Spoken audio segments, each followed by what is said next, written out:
Welcome to episode 215 of the weekly Shared Security Show. And joining me is a man that began his InfoSec career at McDonald's, Whoa. co-host Scott I'm Rice. not the only one. No, you're not. Kevin Johnson also worked at McDonald's. He is unable to join us this week, but Oh man, that's too bad. Yeah, that was something you Oh, guys I know. have in And you common. know what? Now that you mention it, I have a social engineering story from when I used to work at McDonald's. So Oh, yeah. I mean, really? it was nothing earth shattering, right? But I remember working early morning shifts, like Sunday morning or something like that, and they'd be doing the, egg McMuffins and everything was driven by timers. I'm not sure how it works these days, but this was in the mid 70s, right? And so there was these manual timers. You'd flip a button and a beeper would go off 30 seconds later for flipping burgers or eggs and stuff like that. And so I remember I used to work a lot of time on the grill, and one time they put me on in a lobby where you go out and empty the garbage cans and pick up the trash and mop the floors and all that stuff. And I hated it, but I just remember it was so slow and I was bored. So I went through the kitchen and I pushed all the buttons on the hamburger timers while the guys were cooking their eggs. and then Wow. I walked around to the front lobby, and then I heard this beep beep beep beep beep beep. Just going, what's that? So anyway, nothing too impactful, but it was fun. Lots of fun stories. Yeah. Well, we will be talking about hacking McDonald's ice cream machines later in the show, so maybe that is somewhat related. Yeah. But first, I wanted to talk about. I think everybody, obviously, in the world is talking about what's going on in the Ukraine right now with the Russian invasion. And from a cybersecurity perspective, there has been a lot of news about, hackers going after Russian assets, going after their technology, their companies in Russia. Anonymous has done quite a bit of things to denial of service attacks, all kinds of things across the board. So we kind of pulled out a few of the most interesting stories that have been making the rounds. Maybe not the most controversial, but more fun, than anything. Depends on your opinion of controversy. Yeah. But before I get into that, I do find this interesting that this is the one thing that going on in the world that I think no matter what side of the political spectrum you fall on, or whatever you do in your daily lives, right? Everyone is really coming together against Russia in this invasion. It's really fascinating to me. So who would have thought the one thing to bring everyone in the world together was a war? Yeah, right? Yeah, and maybe I could speak for Kevin, since he's not here. He'd be the one that would say, I don't know if this is a good thing, because having anonymous on your side might not be the the best indicator, right? I mean, vigilante, sort of hacktivism, or I know he hates that word, but it is definitely hacktivism that's going on, for sure. But we're cheering them on right now, but who knows in a month or two who's going to get harmed. I mean, not that there's any real impact I can imagine, but it's just one of those principal things that Kevin may actually have an opinion on. So. Yes, that's right. So, and you're right. I mean, war is never a good thing. There's no ever good reason to, go to war, right? But it's just kind of interesting how this is really across the world really has made a major impact. And we're seeing right now, at least as when this was recorded, the Russia economy is just tanking because of things like what we're about to talk about. Let's jump into it. Yeah, so let's get into the interesting story. So one was that electric vehicle charging stations along one of Russia's major highways, it's the M11 in Russia, which goes from like Moscow to St. Petersburg. Well, they're not working because the Ukrainian company that provided parts for those chargers hacked them. They hacked their own, basically using a back door in the control systems, and basically had changed the message, on the display to some pro-Ukrainian messages or when you anti-Russian go to messages. charge your car. Yes, and anti-Russian messages. So that's an interesting one. Yes. And the fact that they hack themselves, also a little interesting. Mm-hmm. Well, I think in this story, I mean, was it not that one of the third parties that supplied parts to the charging station had a back door in, probably for maintenance or something, right? And they just said, "What the heck? Let's make use of it." Right. Exactly. And then the other one that I thought was interesting was the anonymous hacking group. They hacked Vladimir Putin's multi-million-dollar super yacht.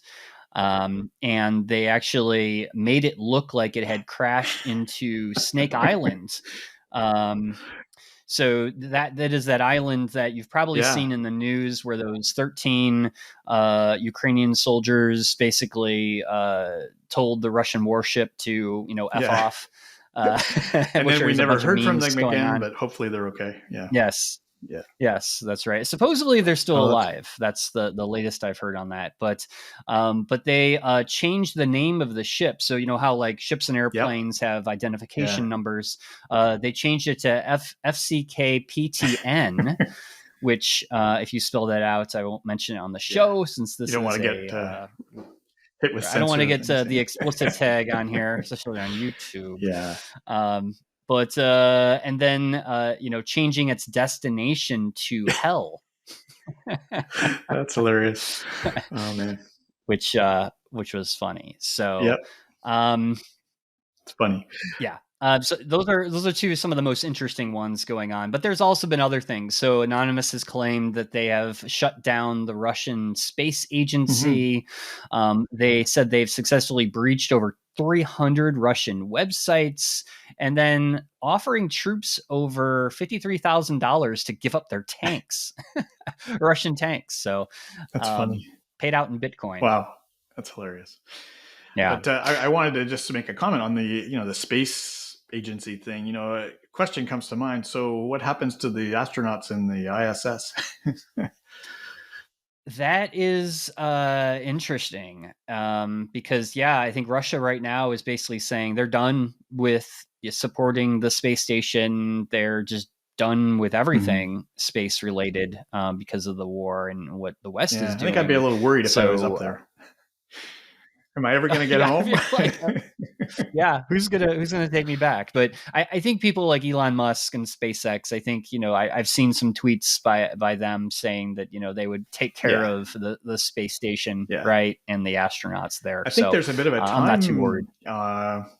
Time deadline on that too, because the space station actually has to be propelled into higher orbit once in a while as its orbit decays, and if the Russians stop supporting that, then something has to be done soon. Yeah, that's interesting. So we'll see what happens to things like that. But there is just no shortage of Russian everything that's being hacked right now, and it's interesting to see where this is going to go. Yeah, for sure. All right. Well, with that, let's jump into this week's Aware Much segment. Yes, indeed, Tom. It's that time again. So we've got a interesting type of attack that ends up with the attacker being able to monitor Teams messages, for an organization via a compromised Office 365 account. And there are actually a number of variants on this kind of attack that use different use cases. And I probably can't describe some of them, but the one that seems the easiest for exploiting to me in this way would be done through just a stolen password for an Office 365 account if the account doesn't have two-factor authentication turned on. And I read an article recently that said it may be that only 20% or so of Office 365 accounts actually have two-factor authentication turned on, which is really scary low. So if an attacker can use credential stuffing or guess your password to access your 365 account, Office 365 account, not only can they access your email now, but they could potentially access your Teams sessions. They could monitor conversations over that Teams channels, and they could actually post chat messages, and links. And as the article points out, people are a lot less leery of clicking on links in a Teams because it's a trusted group in some ways. But this kind of breaks that down. So they could inject malicious links into the chats, and ding, ding, ding, we've got our our exploit on its way. So that tip is just to make sure that everybody has their two-factor turned on, whether it's in the enterprise or your private use of Office 365. Just make sure you've got it turned on. Do you have any thoughts on that, Tom? Yeah, I mean, two-factor authentication is such a requirement these days. It was something we've always promoted on the show, but it's the number one thing that I tell people to do with any account that they have. So you need to enable two-factor authentication. And I know we've said that, text-based authentication or two-factor is not as good as app-based Right. two-factor authentication, but it's better than nothing. So you need to enable that across the board. It's one of the most important things you can do to safeguard your accounts. Absolutely. Excellent. So this installment of Aware Much was brought to you by ClickArmor, the gamified security awareness platform that brings a new level of effectiveness to your phishing training and assessment. And something really exciting today that I have to talk to you about. I've hinted at it before, but regardless of what solution an organization is using for awareness training, companies often end up asking us, so what can we do to make sure employees remember the guidelines for spotting phishing messages after they've actually taken the initial training courses? Because we know that knowledge kind of decays very rapidly if you don't exercise your skills. So our new feature is called Challenge Streams. And our first implementation is going to be called Phishing Challenge Streams. And it delivers a weekly series of 3-minute gamified phishing exercises for employees to play, practice, and learn tips. So just to keep up your skills, keep sharp, and do it on an ongoing basis, which has never really been done before. Each challenge has new examples of potential phishing emails delivered to all employees at the same time every week. And when you think about it, nobody really would want to do phishing tests or consume course materials with traditional training platforms quarterly, let alone weekly. But because we use ClickArmor's gamified platform, the whole experience is much more enjoyable. It's a 3-minute time limit that's short enough for most people to be able to squeeze into a week somewhere. And the social aspect of having a leaderboard makes it a little more important to achieve a better score so you don't look so bad. Even though it is anonymous, you know where you are and you kind of want to do better. Employees can even go back and do previous challenges to improve their scores and their rank on the leaderboard.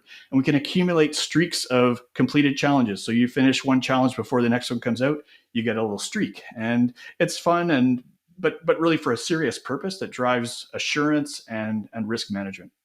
So this is really going to be a valuable way for maintaining employee resistance against phishing attacks, and will be easy for organizations to administer. Basically, each challenge stream, once we set it up, is set and forget. You don't have to do anything. ClickArmor provides the ongoing phishing email examples, and we send out the notifications, and they just continue on.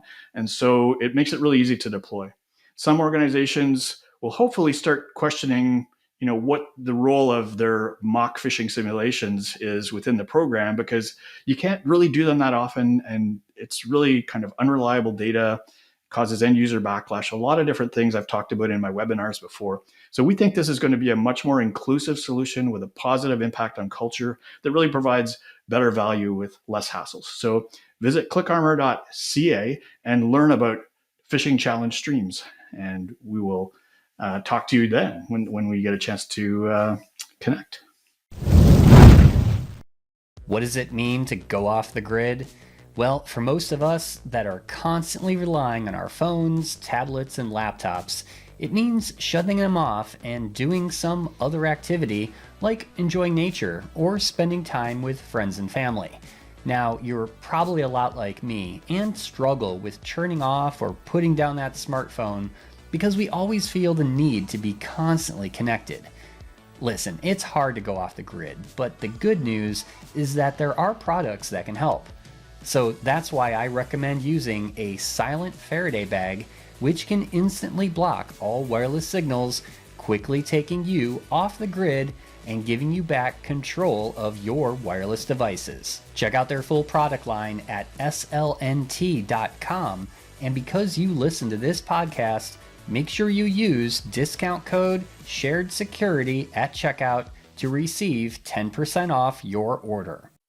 Yeah, I love how you guys are continuously pushing the envelope of phishing awareness and gamification.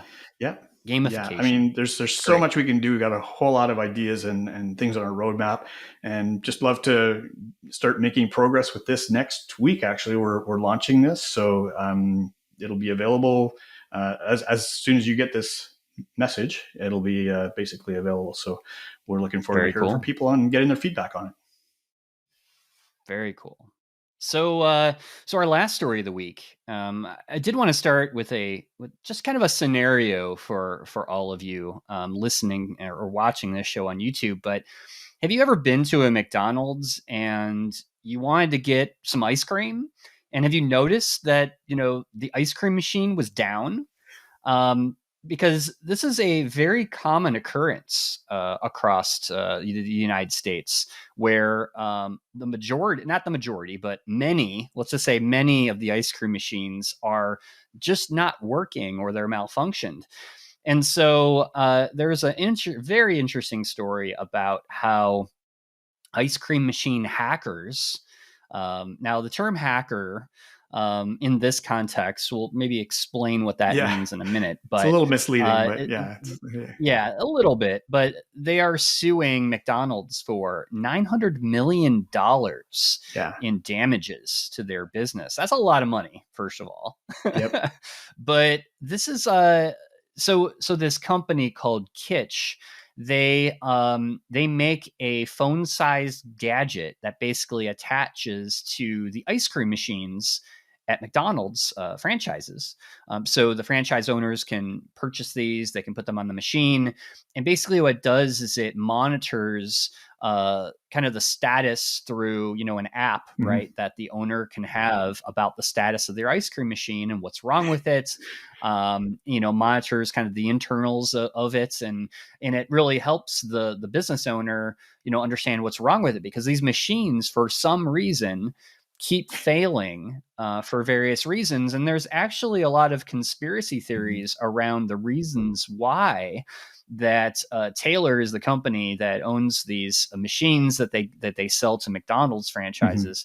And apparently you have to go through a lot of hoops with their tech support. You have to call an on-site technician to come and fix the machines, which costs a lot of money, and McDonald's and Taylor don't want the owners, fixing their own machines, which, maybe gets into the kind of the right to repair stuff that's going on in the industry.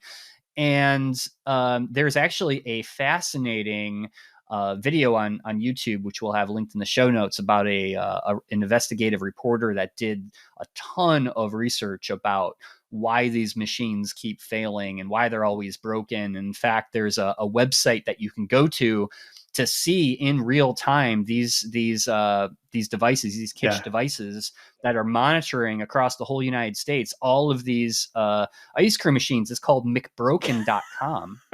So you can check that out. But and the reason I bring this up just from a cybersecurity perspective is that this is something that is definitely ongoing, not necessarily with malfunctions, right? But thinking about the availability of systems, right? And someone comes up with an idea or a hack to monitor or to fix a potential problem that maybe a large corporation doesn't want fixed because it's a large stream of income for that company. That's funny. This does happen in other industries as well, which I find fascinating. It's interesting with all the new IoT sensors and I guess they call it cyber physical now. Where you're able to get kind of data onto the internet or control things from the internet, and I think we're maybe having a lot more visibility soon on those kinds of scams that may be happening. Yeah, exactly. But fascinating story. I definitely encourage people to watch that YouTube video, read the story as well about this lawsuit. It goes down a rabbit hole that is very hard to come out of. So a story you won't hear on any other podcast, probably. But yeah, that's right. That's right. And the next time you go to McDonald's and you notice that the ice cream machine isn't working, now you'll know why. I'm just looking. Oh man, the one near me is down. Oh man.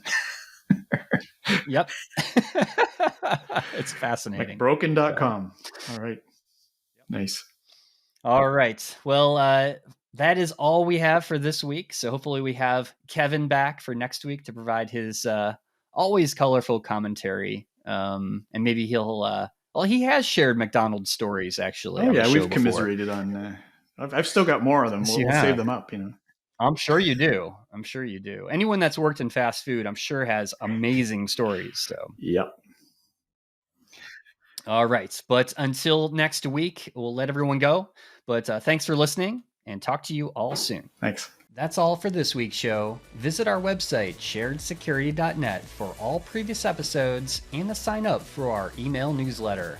Looking for Shared Security merch? Be sure to check out our online store at store.sharedsecurity.net. Don't forget, you can always find us on Twitter at SharedSec, and please hit that like and subscribe button below. Thanks for watching, and I'll see you next week for another episode of the Shared Security Show.